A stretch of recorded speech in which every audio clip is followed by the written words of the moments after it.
Good afternoon. I'm Mark Allen with Gaper.io, and I'm here today with Ian Kim and Aditya Iyengar, co-founders of Xephyr Consulting. Good afternoon, guys. Good afternoon. Glad to be invited on here. In stereo. So can you guys share a brief background of yourselves and your work experiences? Sure.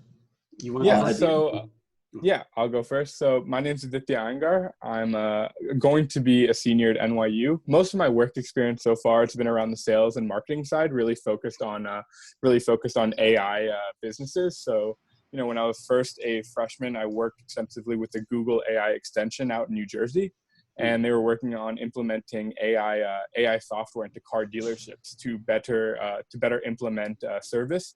Just so almost like Netflix type recommendations towards car owners. And ever since then, I've really been interested in the sales aspect. And, that's one of the main things that I'm leading over at Xephyr.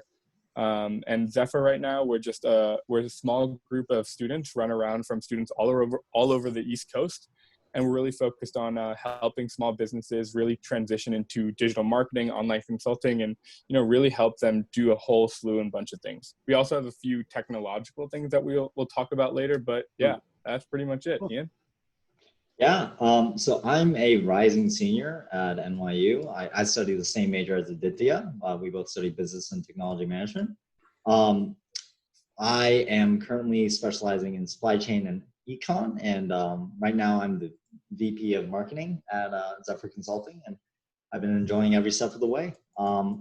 In terms of work experience, my primary work experience is that I was part of kind of the marketing team for the LGBTQ Bar Association in Greater New York, and I kind of just was naturally drawn towards a lot of the marketing aspects of a team. And right now, working at Xephyr, it's been a pleasure working as a social media manager and developing future marketing strategies.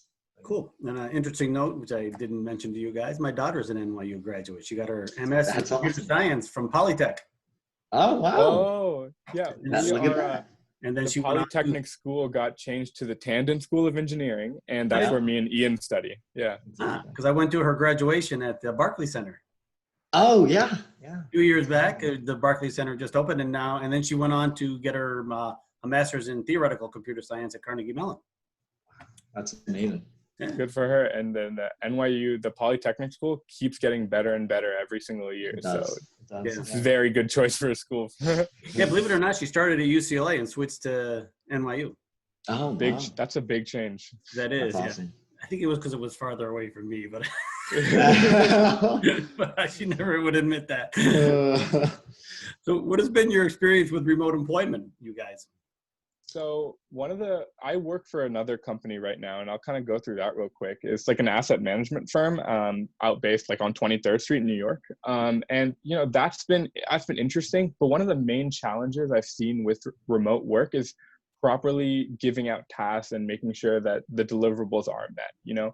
As people aren't in office, there's a great lack of motivation sometimes that's just inherently created with only being inside your house. Only being inside your house just like creates a level of complacency that I guess like being in person really you just don't get.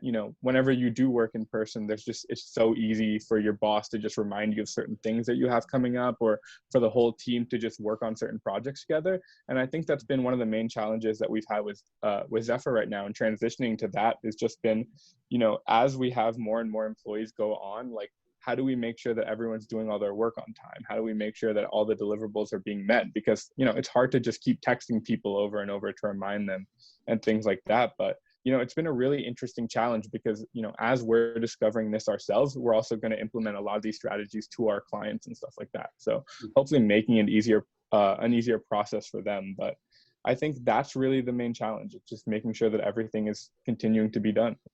Yeah, and just to add on what Aditya had said, I think a lot of the motivation for completing the work comes from the sense that like we're trying our best to develop this like sense of community or almost like a family within the business. So whether it be like promoting mentorship programs, having game nights, happy hours, it's all about kind of sharing this common motivation to get this work done to help others. And, remote work does have its challenges in that sense, but it's been a pleasure so far. So. Interesting. And are all of your coworkers students also? Yes. So it's another level of difficulty.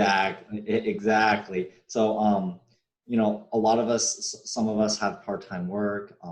Some of us even have summer classes. So managing everyone's schedules is just always important. So we take everything seriously for being prompt on time for, those every Sunday meetings, because, showing that we're dedicated to, moving this business forward is kind of all of what we put into it. So, yeah. Very interesting. So what do you think is the future of remote employment, and what do you think can be done differently to make it more effective? Yeah, so, the main ways of communication, obviously we're talking over Zoom right now, and that's just it's almost been a blessing, because if you look at all the other different ways to share screen and stuff like that, they're very laggy. Nothing really has the connection like Zoom does. So, Zoom has been a great help as we've moved into remote work and remote employment. Schools have been starting to implement Zoom, and, everything's just started to move a lot smoother. So thankful for that. But I think, even as this pandemic slowly starts to go slowly away, there's going to be a lot of these people, really might enjoy the terms of remote employment. My feelings towards remote employment, obviously I prefer to be in person, but there's a lot of people that like the flexibility of being home, being able to stay with their kids, being able to take care of their animals, just being able to be around the house as well as work on a more flexible schedule. There's a lot of people that I know that, can't work, the typical 9 to 5 hours like they can in a normal job, just because they live really far away or the commute's really difficult. So the fact that they're now able to fully do everything online is kind of crazy, because, Microsoft Remote Desktop has also been a really cool factor in helping this, where people can, literally use their computer at work from home. Mm-hmm. And, that sort of thing is, it's just it's almost like out of a book in terms of like how easy it is to just do all your work from home. The only thing is companies need to make sure that they have that infrastructure to continue remote employment, as well as, monitor the amount of work that people continue to do. Definitely. And I think the pandemic is just a reminder that a lot of smaller businesses essentially need to almost embrace the digital side of their respective industries. And that's essentially what Xephyr Consulting is all about. We want to help these smaller businesses make that transition smoother for them.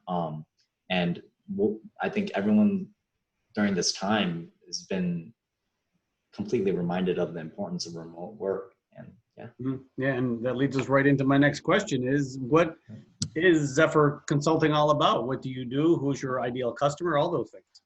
Definitely. Yeah, so Xephyr Consulting right now, we're kind of split into 2 branches. Oh, I don't know if I said this before, but I'm kind of like, I kind of like to have like a flat leadership. It's what it is. But yeah, so I'm kind of like the president, and I kind of like run the day-to-day operations of everything. So, oh, sorry, I don't know if I just muted myself, but yeah, I kind of run the day-to-day operations of everything that happens at Xephyr. So we're split up into 2 branches. So we have our services branch, in which we're focused on helping those small businesses as well as small organizations, whether that be nonprofits or political campaigns. And we're focused on like 2 main principles, and that's just being multi-generational with a diverse background, as well as having affordable pricing. So that's one of the main things that we're focused on our consulting side, is really giving resources to the people that don't have the access to those existing resources. One of our main things is focusing on that digital aspect, which is why the second half of our company is focused on creating a digital and online solution for small-time consulting firms as well as freelance consultants. So we understand that most of the costs that go around many of these large consulting firms are travel costs, because many of the work has to be done in person for a lot of these companies. But as we've seen the pandemic and the rise for a lot of these other softwares that make working far from home or remote way easier, we've seen the ability to remote consult and have that be a really big player in terms of how the future of consulting and helping out other businesses looks like. So right now, we're also focused on developing tech-based solutions to directly deal with small-time consultants to help businesses, anywhere they are, whether they're in Montana, Alaska, Georgia, focused on helping those businesses no matter where we are. Yeah, and I guess just briefly, like provide an example of like one of our clients, Iris, their founders were originally my roommates in freshman year at NYU, and they basically work with, or they've created a software that helps cameras detect any security alerts, whether it be like vandalism or assault or anything from that area. So we essentially are helping them kind of embrace the marketing aspect of like how their product can be marketed to other companies. And I think their company is like a perfect example of a lot of startups having this great idea and just not having the ability to properly present their product on social media pages. And I think Aditya and I have learned a lot just from working with these founders, because they have experience in other areas where we don't. And while we're having these meetings with them, we're constantly learning. And I think that's been a really big blessing for both of us. Very cool. So most companies start out office, all that stuff, and then they start to slowly bring in remote. You guys didn't have a choice. You guys had to start remote. If the whole world was remote when you started your company. How did you incorporate that at the start? And did that cause any roadblocks or challenges that you didn't expect? Yeah, so definitely it was interesting in the start because, for any normal company, you probably meet with the person at a coffee shop or something. You meet with a group of people who you think might be interested, and you like lay out a business plan, right? Mm-hmm. I kind of went with the more flexible approach in which I texted Ian really late at night being like, hey, let's start this. I was having one of my moments in which I was just like brainstorming a bunch of different ideas we could do, and whatever we could have the most impact on the most people is what we were focused on, because this has never been about the revenue or the money for us. It's truly about helping out other businesses, because I encourage all of our employees and everyone that works at Xephyr to make sure that you have the financial means in other areas before you seek out like a real committed role at Xephyr, because more than just revenue, I want to be able to make sure that we help as many people as possible. But from starting remote, it's been interesting. The main thing I looked for is not skills. I rarely look at resumes when I'm looking for people to think when I'm bringing in people at Xephyr.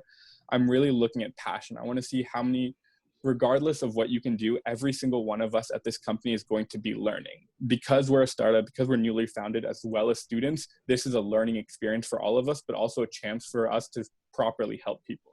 So I take it at face value, and I make sure that people have the proper culture, personality, as well as that passion fit for Xephyr, make sure they're committed to the amount of time as well as the amount of hours. And that's really been my main thing, because as soon as people have that passion towards working remote and, maintaining that relationship, it increases my trust in everyone. And I have so much trust and faith at everyone at this company where I can properly give out deliverables and not have to worry about the fact that, because I'm not constantly reminding them, or because we're not working at the same table or office together, I know that the work will still get done because of how much trust I've put into these people.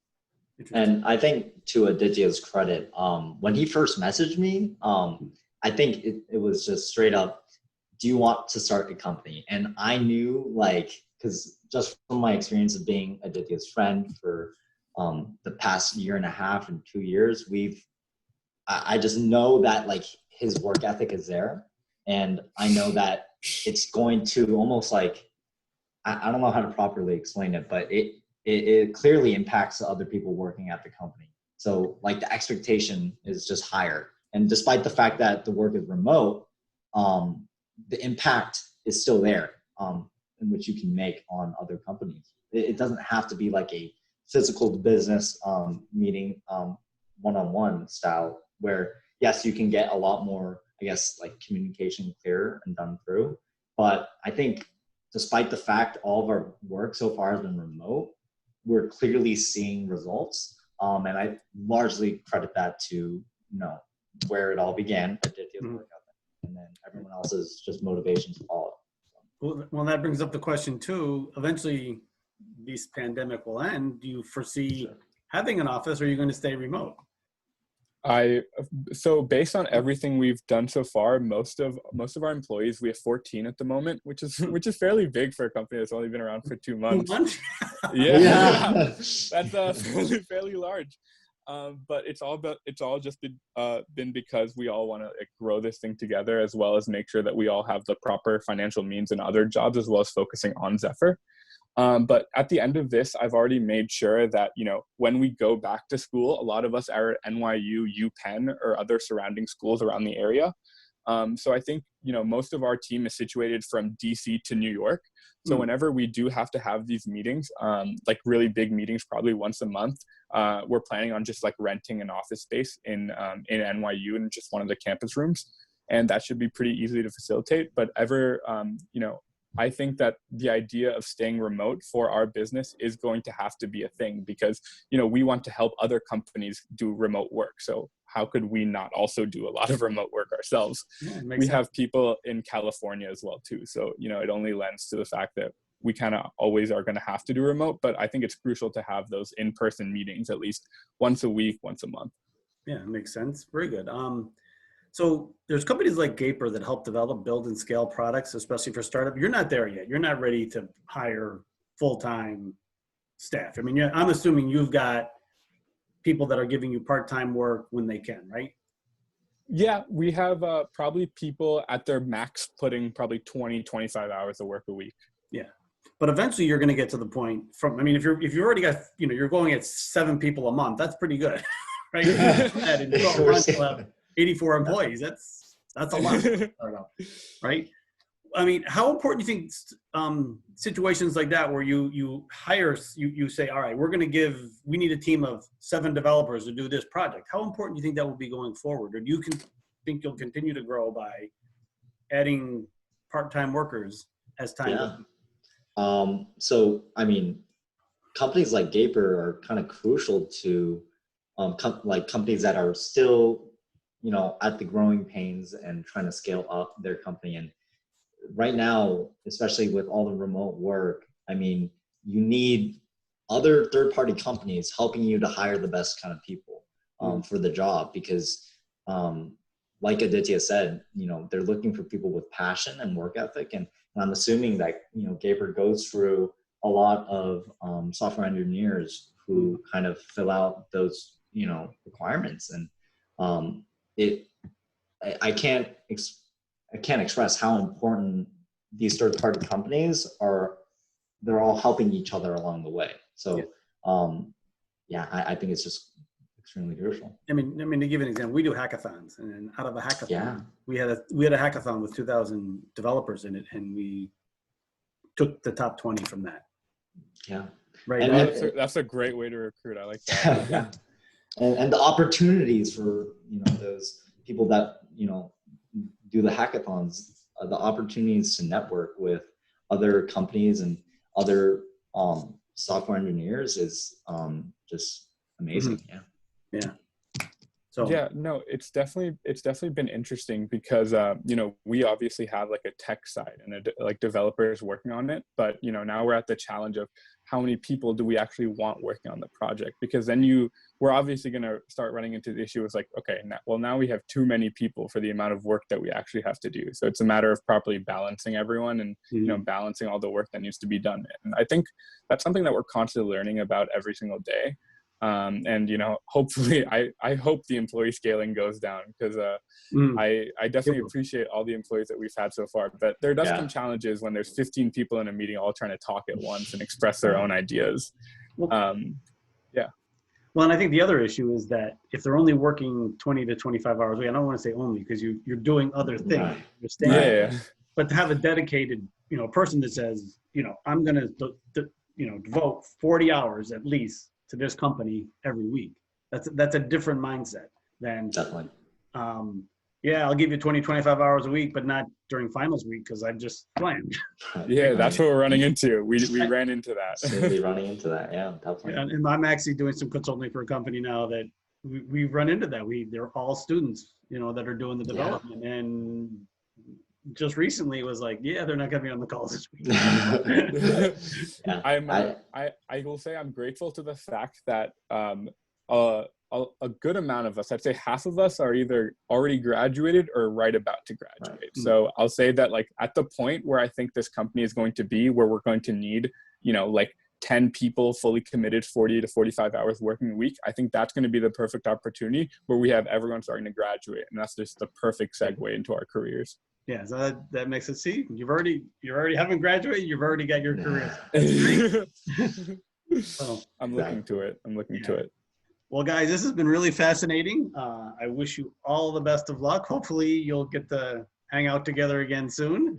And I'm assuming in New York. And I want to thank you for your time today. Thank you so much for having us. Yeah, thanks for inviting us on this podcast, and go Pats. Go Bills. I can't say go Sabres. They didn't make the playoffs. I have a good one, guys. Good. You too. You as well. Thank you. You too.